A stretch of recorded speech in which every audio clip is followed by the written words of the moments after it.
rain came down and the frost came up ฝนตกและน้ำท่วมอีกแล้ว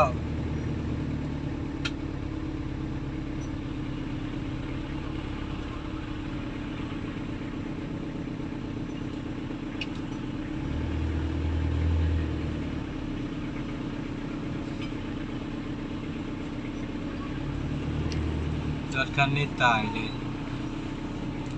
รถจีนตาย